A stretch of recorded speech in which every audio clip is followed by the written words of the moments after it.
तो साथियों नमस्कार और स्वागत है आप सभी का हमारे यूट्यूब चैनल स्टडी सर्किल में। और इस वीडियो में हम बात करने जा रहे हैं यूपीएससी 2026 के लिए एनवायरनमेंट पर क्विज यानी कि पर्यावरण एवं पारिस्थितिकी पर जो क्विज हैं उस पर आधारित प्रश्न सेट है ये। तो ये ऐसे प्रश्न हैं जिन्हें हमने insidesunindia.com से लिया है। और देखें, जो पहला प्रश्न है हमारा पहला प्रश्न है कि निम्नलिखित में से कौन सा एलोपैथी की पारिस्थितिकी प्रक्रिया का सबसे अच्छा वर्णन करता है। विकल्प ये है कि ये वह प्रक्रिया है जिसके द्वारा एक जीव जैव रसायन उत्पन्न करता है जो अन्य जीवों के अंकुरण, वृद्धि, अस्तित्व और प्रजनन को प्रभावित करता है। विकल्प बी है कि कवक और पौधों की जड़ों के बीच सहजीवी संबंध जो पौधों के लिए पोषक तत्वों के अवशोषण को बढ़ाता है। विकल्प सी है कि किसी निश्चित क्षेत्र में समय के साथ प्रजातियों की संरचना में क्रमिक और पूर्वानुमानित परिवर्तन। विकल्प डी है नमक की उच्च सांद्रता वाले वातावरण में जीवित रहने के लिए किसी जीव का अनुकूलन। बताना है कि एलोपैथी का सबसे अच्छा इनमें से कौन वर्णन करता है। सही विकल्प यहाँ पे ए हो जाएगा कि ऐसी प्रक्रिया जिसके द्वारा एक जीव जैव रसायन उत्पन्न करता है और अन्य जीवों के अंकुरण, वृद्धि, अस्तित्व और प्रजनन को प्रभावित करता है, एलोपैथी कहलाता है। सही विकल्प ए हो जाएगा। और अगला दूसरा प्रश्न देखेंगे। दूसरा प्रश्न है कि सूची 1 को सूची 2 से सुमेलित करना है। सूची 1 में जैव विविधता के लिए खतरा दिया गया है और सूची 2 में विशिष्ट उदाहरण दिए गए हैं। तो सूची 1 देखेंगे आवास विखंडन, और इसमें बी है अतिशोषण, सी है विदेशी प्रजातियों का आक्रमण और डी है प्रदूषण। अब बताना है कि इसका विशिष्ट उदाहरण कौन किसका सही है। नंबर 1 पे है पशुओं में डाइक्लोफेनेक के प्रयोग से गिद्धों की मृत्यु हो रही है। और कथन 2 है, जो उदाहरण है विशिष्ट उदाहरण, वो है पॉर्थेनियम हिस्टेरोफोरस देसी वनस्पतियों को विस्थापित कर रहा है। और 3 नंबर है कि एक राजमार्ग जो एक हाथी गलियारे को 2 भागों में विभाजित करता है। और नंबर 4 है कि लाल चंदन की असंवहनीय कटाई। अब सूचियों के नीचे दिए गए कोड का उपयोग करके सही उत्तर चुनना है। ए बी सी डी बताना है इनमें से कौन सा ही सही है। क्रमशः जो ए बी सी डी से जोड़ना है आपको कि क्या विकल्प आएगा सही। 3 4 2 1, 2 1 3 4, 3 1 2 4 या फिर 2 4 3 1। तो यहाँ पे हम देखेंगे जो आवास विखंडन है,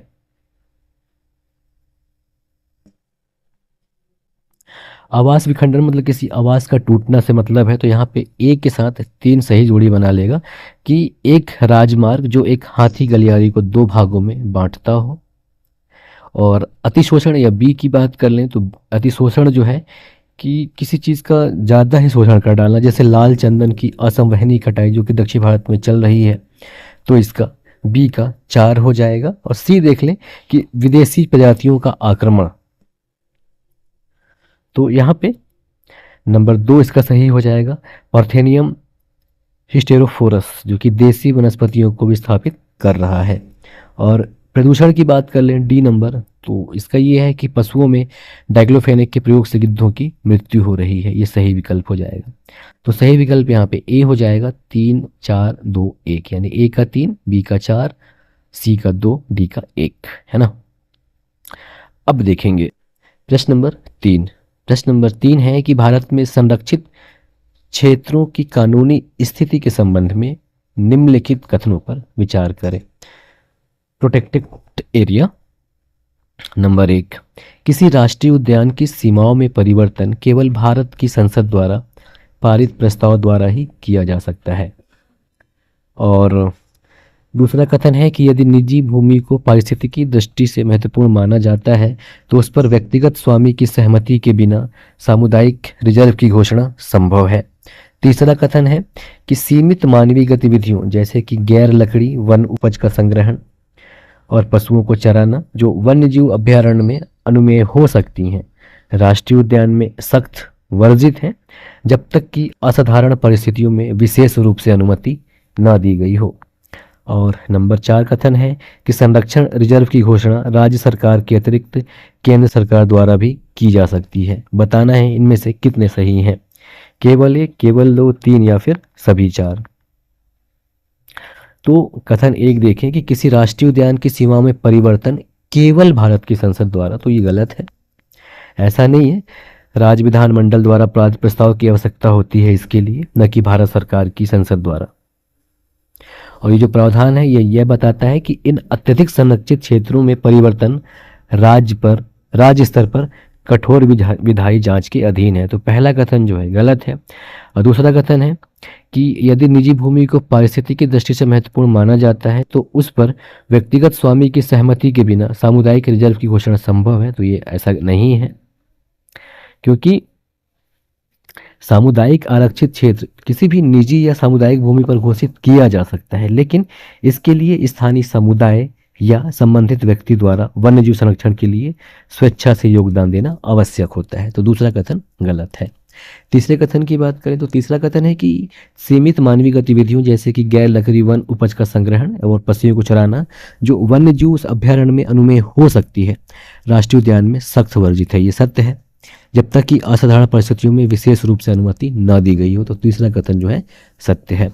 चौथे कथन की बात करें, चौथा कथन है कि संरक्षण रिजर्व की घोषणा राज्य सरकार के अतिरिक्त केंद्र सरकार द्वारा भी की जा सकती है। तो ये कथन भी सत्य है, क्योंकि अभी क्या हुआ है कि वन्यजीव संरक्षण संशोधन अधिनियम 2022 ने केंद्र सरकार को संरक्षण रिजर्व अनुसूचित करने का अधिकार दिया है, जो पहले सिर्फ राज्य सरकारों के पास था, है ना। तो इसलिए यहाँ पे तीसरा और चौथा कथन सत्य है। तो सही विकल्प हो जाएगा यहाँ पे बी, केवल 2 कथन। पहला और दूसरा गलत है, तीसरा और चौथा कथन सत्य है। अब प्रश्न नंबर 4 देखेंगे। प्रश्न नंबर 4 है कि भारत में बाघ अभयारण्यों की स्थापना निम्नलिखित में से किसके प्रावधानों के तहत की जाती है? पर्यावरण संरक्षण अधिनियम 1986, जैविक विविधता अधिनियम 2002, वन संरक्षण अधिनियम 1980 या फिर वन्यजीव संरक्षण अधिनियम 1972। तो सही विकल्प यहाँ पे डी हो जाएगा कि भारत में टाइगर रिजर्व की स्थापना जो है वन्यजीव संरक्षण अधिनियम 1972 के तहत के प्रावधानों के तहत की जाती है। ठीक है।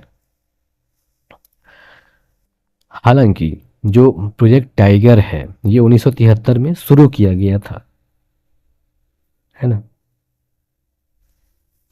तो यहाँ पे सही विकल्प डी हो जाएगा, वन्यजीव संरक्षण अधिनियम 1972 के द्वारा टाइगर रिजर्व की स्थापना मतलब इसके प्रावधानों के तहत की जाती है। तो सही विकल्प डी। अब प्रश्न नंबर 5 देखेंगे। प्रश्न नंबर 5 है निम्नलिखित कथनों पर विचार करें। पहला कथन है कि कार्टाजेना प्रोटोकॉल के अंतर्गत जीवित संशोधित जीव या LMO शब्द में गैर व्यवहार्य जीव और DNA अर्क जैसे प्रसंस्कृत उत्पाद शामिल हैं। दूसरा कथन है कि नागोया प्रोटोकॉल के अंतर्गत पहुंच और लाभ साझाकरण या जिसे ABS कहा जाता है शब्द केवल आनुवांशिक संसाधनों पर लागू होता है, न कि उनसे जुड़े पारंपरिक ज्ञान पर। और तीसरा कथन है कि पीपुल्स बायोडायवर्सिटी रजिस्टर PBR शब्द जो है पारंपरिक ज्ञान को प्रलेखित करने के लिए CBD सचिवालय द्वारा प्रबंधित एक वैश्विक डेटाबेस को संदर्भित करता है। बताना है इनमें से कितने कथन सही हैं। केवल 1, केवल 2, तीनों या फिर कोई नहीं। तो यहाँ पे तीनों कथन गलत हैं, इसलिए सही विकल्प डी हो जाएगा कि कोई नहीं। इनमें से कोई भी सही नहीं है ना। और प्रश्न नंबर 6 देखेंगे। प्रश्न नंबर 6 है कि निम्नलिखित में से कौन सी गतिविधियां बायोस्फीयर रिजर्व के भीतर अनुमत है लेकिन राष्ट्रीय उद्यान में आमतौर पर प्रतिबंधित या निषिद्ध हैं? पहला, मुख्य क्षेत्र में वैज्ञानिक अनुसंधान और निगरानी। दूसरा, बफर जोन में स्वदेशी समुदायों की बस्तियां। तीसरा, कि संक्रमण क्षेत्र में पारिस्थितिकी पर्यटन और मनोरंजन गतिविधियां। और नंबर 4 है कि बफर जोन में गहन कृषि पद्धतियां। अब नीचे दिए गए कोड का उपयोग करके सही उत्तर चुनना है। केवल 1 और 4, केवल 2 और 3, केवल 1, 2 और 3 या फिर केवल 2, 3 और 4। बताना है कि ऐसी कौन सी गतिविधियां हैं जो कि बायोस्फीयर रिजर्व के अंदर तो अलाउड हैं लेकिन नेशनल पार्क में आमतौर पर प्रतिबंधित होती हैं। तो यहाँ पे जो पहला कथन है कि मुख्य क्षेत्र में वैज्ञानिक अनुसंधान और निगरानी, तो ये राष्ट्रीय उद्यान में आमतौर पर प्रतिबंधित है। दूसरा कि बफर जोन में स्वदेशी समुदायों की बस्तियां, ये सही है, ये बसाई जाती हैं, इसके लिए कोई सॉरी जो मुख्य क्षेत्र में वैज्ञानिक अनुसंधान और निगरानी जो है ये प्रतिबंधित नहीं है, कर सकते हैं आप मुख्य क्षेत्र में, लेकिन बफर जोन में जो स्वदेशी समुदायों की बस्तियां हैं ये बसाना नेशनल पार्क में अलाउ नहीं है। तो दूसरा आमतौर पर प्रतिबंध है। और तीसरा कथन जो है कि संक्रमण क्षेत्र में पारिस्थितिकी पर्यटन और मनोरंजन गतिविधियां, तो ये भी राष्ट्रीय उद्यान में प्रतिबंधित है। और चौथा कि बफर जोन में गहन कृषि पद्धतियां,